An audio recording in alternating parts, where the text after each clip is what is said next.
Confederation of all India traders जो कि देश के सबसे बड़ा व्यापारी संगठन है, उनकी तरफ से अपना एक ई पोर्टल लॉन्च किया गया है। प्रवीण खंडेलवाल जी इस वक्त हमारे साथ हैं। प्रवीण जी, ई कॉमर्स के खिलाफ आप शुरुआत से आवाज़ उठाते आ रही हैं, लेकिन आखिरकार आप भी उसी प्लेटफॉर्म पर आ गए हैं। छोटे व्यापारियों का आपने कहना है कि उन्हें लेकर, इसके पीछे क्या बड़ी वजह? देखिए, पहली बात तो हमने ई कॉमर्स का कभी विरोध नहीं किया और ना हम ई कॉमर्स के कभी विरोधी रहे हैं।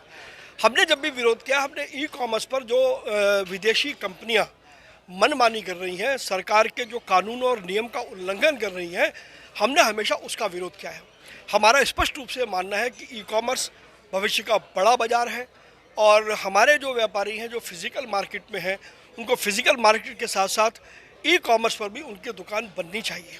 और इसी बात को ध्यान में रखते हुए confederation of all India traders ने ये ई कॉमर्स पोर्टल भारत ई मार्केट लॉन्च किया है, जो पूर्ण रूप से भारतीय होगा। चाइना का इसमें कोई सामान नहीं बिकेगा और इसके अलावा इसके और बहुत सारे विशिष्ट फीचर्स हैं, जिनके माध्यम से न केवल व्यापारियों को बल्कि देश के उपभोक्ताओं को भी बड़ा लाभ होने वाला है। मोबाइल पर मैं देख पा रहा हूं कि जो ये ऐप है वो शुरू हो चुकी है और इससे अब कोई भी व्यक्ति अगर सामान खरीदना चाहे तो वो खरीद सकता है। प्रवीण जी, मैं आपसे जानना चाहूँगा, ये जो ऐप आपने अब लॉन्च करी है, ये बाकी ऐप से जो बिग बिग ऐप हैं, अगर हम बात करें बाजार की, उनसे कैसे अलग होंगी? वो कैसे आपने? देखिए, पहले तो भारत ई मार्केट पर वही अपने व्यक्ति दुकान बना पाएगा जो इसके जो KYC के नॉर्म से उसको पूरा करेगा, पहली बात। दूसरी बात, यहाँ पर जितने भी व्यापारी हैं सबकी इंडिविजुअल हैसियत वहाँ पर रहेगी। हर दुकान का नाम रहेगा, उसका पता रहेगा, उसके मालिक का नाम रहेगा, उसका नंबर रहेगा, कस्टमर केयर नंबर रहेगा। बाकी जितने भी पोर्टल हैं, उन किसी पोर्टल पर आप ये नहीं पाओगे। वहाँ जब भी आप ऑर्डर देंगे तो वो ऑर्डर सीधा मार्केट प्लेस का जो ओनर है उसके पास में जाता है।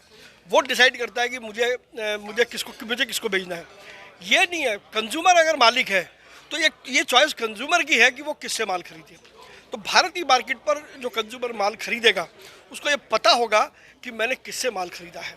दूसरा, पहली जो इसमें ऑप्शन आएगा वो आएगा जो जिस जियो लोकेशन से वो आइटम सर्च किया जा रहा है उसके 5 किलोमीटर के दायरे में जो दुकानें होंगी, तो वो जो नेबरहुड शॉप का जो कॉन्सेप्ट पूरे हिंदुस्तान में शुरू से रहा है उसको हम पुनर्जीवित कर रहे हैं। वो प्रभावित भी सबसे ज़्यादा हुआ है ई कॉमर्स के आने से। जो नेबरहुड शॉप्स हैं वो सबसे ज़्यादा उनका तो इसीलिए उनको एक बड़ा मौका मिल रहा है कि वो अपनी दुकान, जो बनी हुई दुकान है बाजार में, उस पर तो माल बेच ही रहे हैं, लेकिन उसके बाद जो ई कॉमर्स पर उनकी दुकान बनेगी, बेशक उनकी दुकान उस वक्त ना भी खुली हो, लेकिन उनकी दुकान ई कॉमर्स पर खुली रहेगी और कोई भी कंज्यूमर रात को 12 बजे भी चाहे, 2 बजे भी चाहे, तो कभी भी किसी वक्त भी वहाँ से माल खरीद सकते हैं। कितने व्यापारी हैं या कितनी दुकानें हैं जो आपने इनसे जोड़ा है, कितनों को जोड़ना है और इस पर सामान मुख्य तौर पर क्या मिलेगा? पहली बात तो ये ऐप हमने आज लॉन्च किया है, तो अभी आज से इस पर दुकानें बननी शुरू हो जाएंगी,